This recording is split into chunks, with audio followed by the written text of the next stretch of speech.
Shalom and welcome to yet another episode of In Our Neighborhood. And today we're joined by a unique and deep, very experienced thinker and speaker, Dr. Mordechai Kedar, who's been teaching and talking and researching what's been happening in the Middle East for more than 25 years. Moreover, we get to dive deep into the questions of how Islam affects the situation in Israel between Hamas, Hezbollah, and other neighbors, and how that ideology shapes the Middle East that we live in. So let's hear our conversation with Dr. Mordechai Kedar.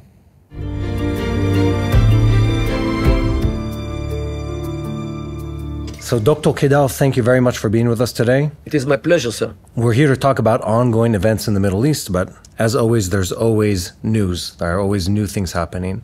And just today, as we record this show, Hamas has once again turned down Israel's offer, or the Israeli and American offer for a long-term agreement. What are your thoughts on that? Hamas has no motivation to come to any terms with Israel. They continue to fight. They lost maybe half of their manpower. They can lose more. It's okay. Those who were killed are actually in heaven, enjoying the goodies of the Islamic heaven. And they don't care about the people of Gaza. From their point of view, any Gazan, a kid, a woman, an old man, if he's killed, he serves their propaganda machine. So they really have no motivation to stop the war, especially when Israel was forced by the world in general and by America in particular to bring them food and oil and water and whatever they need in order to survive. So why should they be under pressure? They are in absolutely no pressure. That's why for them, the Israeli hostages, which for are almost the most important thing, if not the most important thing, for them, they hold these hostages as an insurance policy. Why should they come to any terms with Israel? Interesting question. But at the same time that we have this agenda, they have their own. The U.S. keeps pushing for an agreement again and again and again. And I'd ask you, do they know something we don't? Is there a reason for them to continue pushing for this agreement? No, they know very well that America is pushing Israel. And the closer we get to the elections in the United States, the less is the patience of the American administration vis-a-vis Israel and vis-a-vis this war.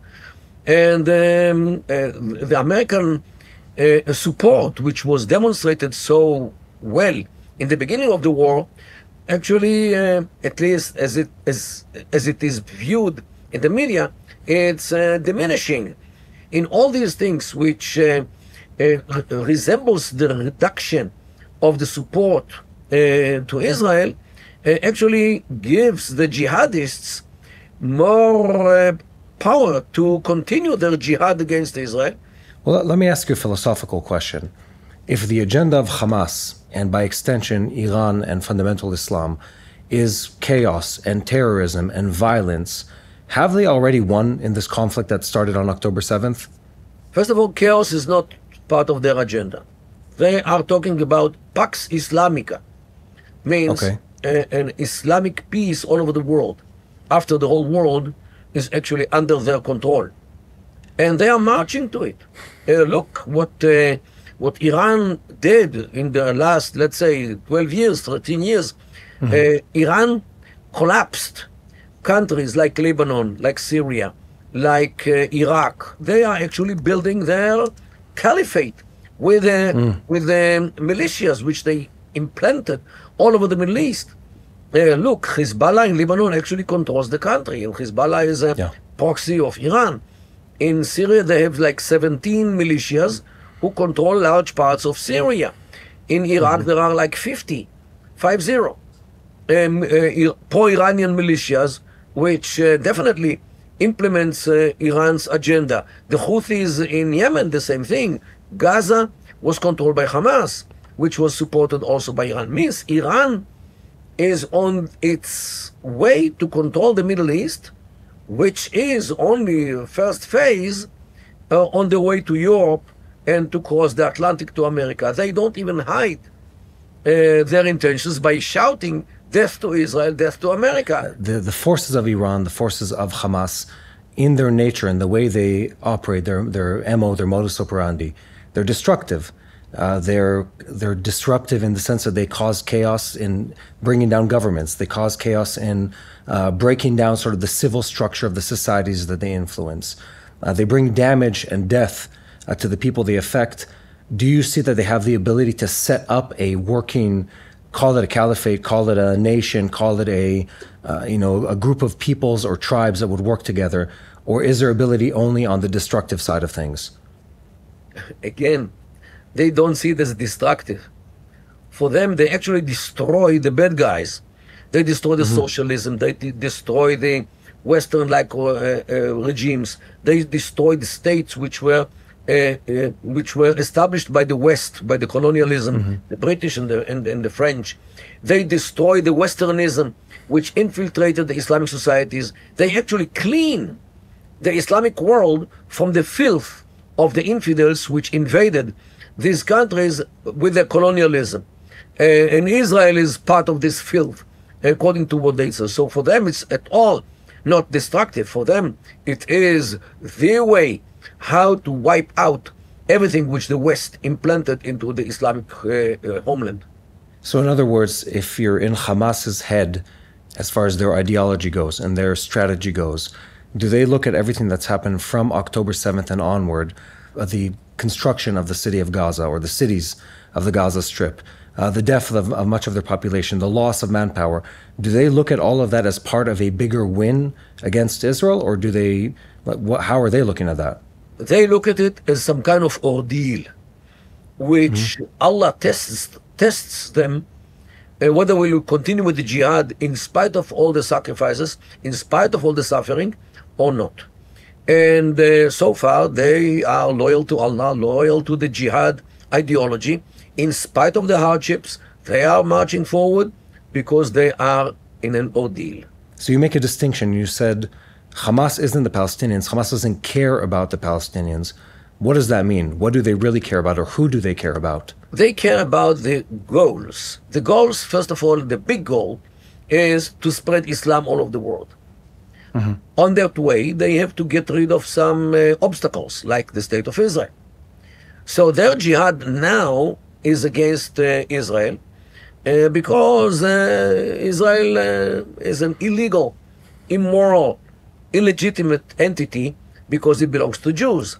And Jews, as you know, according to Islam, have to live under the yoke of Islam as the dhimmis, people who live under the auspice of Islam. Jews are not a nation, so they don't deserve a state. They are communities which belong to all the nations in the world. This land is Islamic land, and nobody has the right to take an Islamic land and establish anything but Islamic on it. And don't forget that the Judaism is anyway null and void, since Christianity came to the world to replace Judaism, and Christianity is null and void since Islam came to the world to replace Christianity and Judaism. And therefore, you cannot have any Jewish state, by the way, Christian state as well. But the Christians are too powerful to mess with, so the Christians are waiting for their turn. The Jewish state is small, looks vulnerable. So they concentrate on the Jewish state in order to topple it and to get rid of it, in order to make sure that only Islam controls the area. And this is actually what stands behind the whole thing.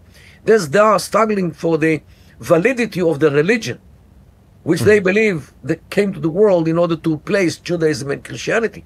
They think from the religious level much more powerfully than we as Westerners, as liberal people who actually detach themselves from religious thinking.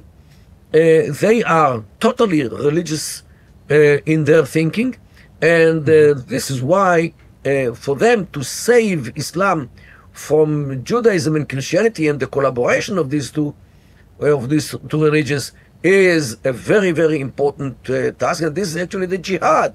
They continue on Europe, the Christian part of Europe, and the Atlantic Ocean will not stop them on their way to America.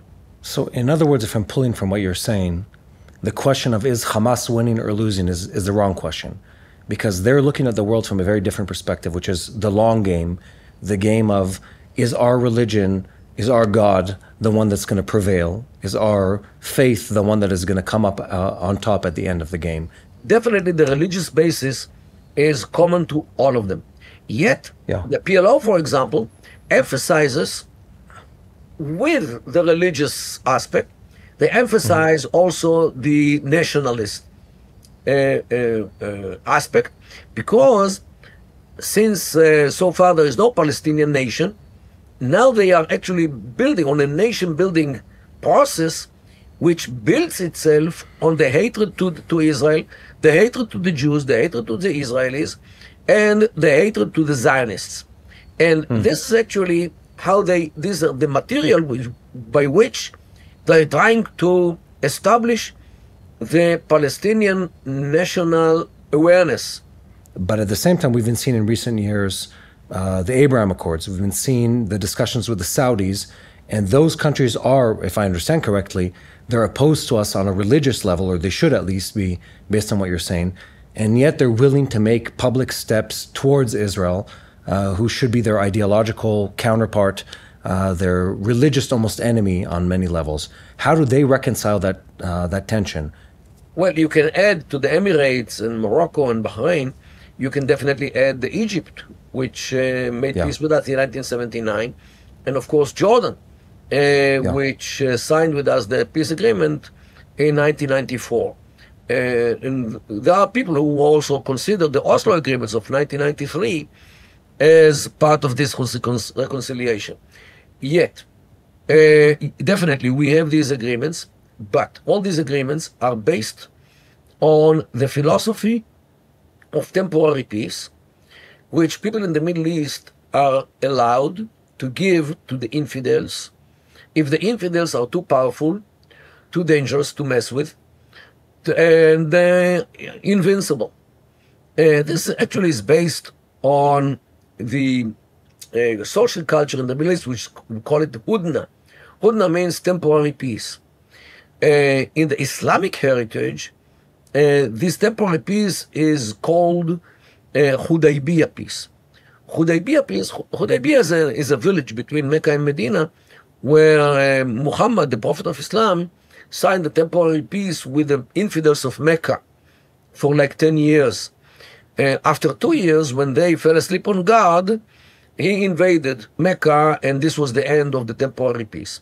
How do I know that this precedent of Muhammad is still valid? In 1979, when President Sadat of Egypt, when he signed the peace with us, he got a fatwa, means religious ruling, from the Al-Azhar, which is the top religious authority in Egypt, saying that just like our Prophet Muhammad gave the infidels of Mecca a peace in Hudaybiyah, implicitly temporary peace, you, Sadat, can give similar peace to the Zionists of Israel. Means that only as long as Israel is too powerful, the peace with Egypt will continue. Since Egypt was constantly defeated against Israel, so now they can give temporary peace and hope that one day Allah will send the Israelis to fall asleep on God, and then will do whatever they have. President Mubarak, when he was still in power, he once said that 1,000 years will pass and I will not recognize Israel as a Jewish state. What we have with the Emirates and Bahrain and Morocco, which are called the Abraham Accords, are dealing with everything, with tourism, with investments, with academic cooperation, whatever. They do not include religious aspects. And this is exactly the minefield which the Emiratis are not willing to walk into. Because once they start to touch the religious aspect, this is too, I would say, explosive. Because according to the religion, they have a problem. I want to bring everything you're saying back to present day. Going on 8 months since October 7th, and Hamas is still fighting, even though they've lost, And even though, as far as I guess most Westerners would be considered, they are losing actively in the conflict. Hezbollah the same. They show no signs of sort of pulling back, no signs of weakening in their resolve to, one, be a thorn in the flesh of Israel, but also to possibly engage actively with Israel. And I'd ask you, how does that line up to them? Are they just more radicalized in their Islam? Are they just stronger in the sense of commitment to whatever the end game is, that they're willing to sacrifice more than the Saudis, more than the Palestinian Authority, more than Jordan? Look, what you are actually trying to look at them from our mindset. Yeah. If we were hit by them the way they were hit by us through the years, time and again, in all these operations, we would be defeated. You might be right. But for them, the criteria of victory and defeat are totally different. They are more than sure that they are the victorious ones. Even if Hamas leadership is leaving Gaza and Gaza will be controlled fully by Israel, they didn't lose the war. The war will continue after 10 years, 20 years, when they will come back, after Israel falls asleep on God again, as the Westerns are doing whenever they tell themselves that they won the war.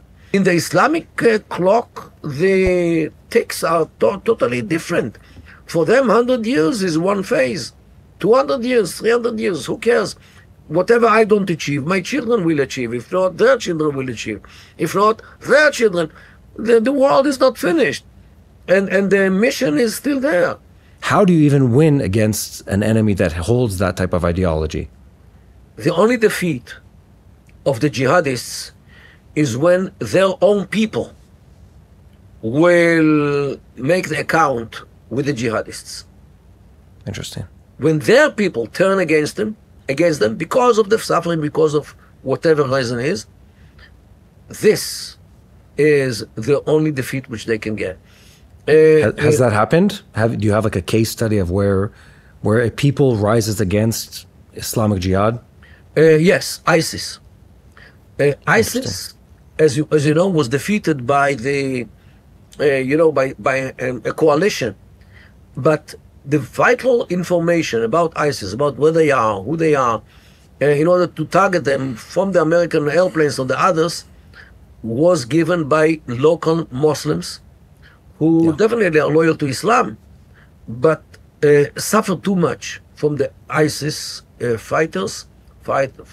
terrorists, and they actually gave them in.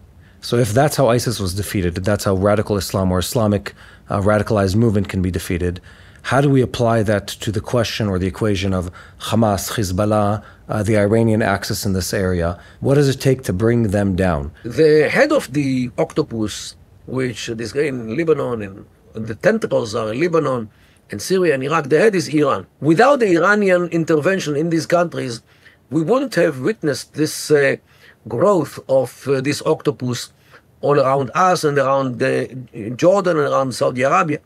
Okay? The problem is in Iran. We have to bear it in mind. There is a way how to dismantle this octopus. There is no Iranian nation. Mm-hmm. Iran is a place where many ethnic groups take place.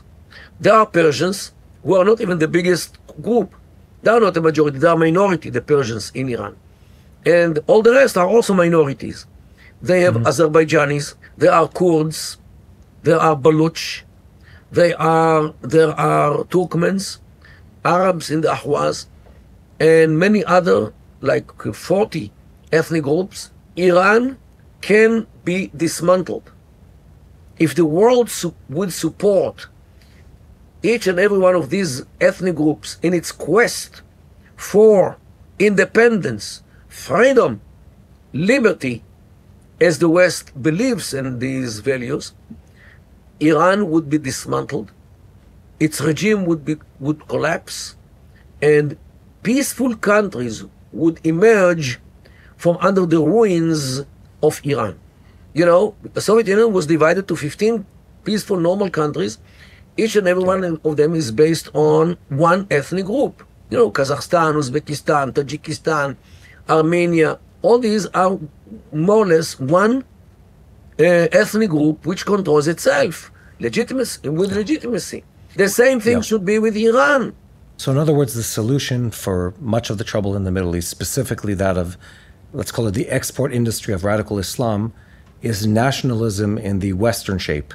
Is there a scenario that can play out in the future, even 5-10 years in the future, where that happens, where there's enough pressure from the global community, where there's enough input of resources and power into that, be it military or financial or otherwise, to really allow that to happen? Look, we saw some 10 waves of violence inside Iran.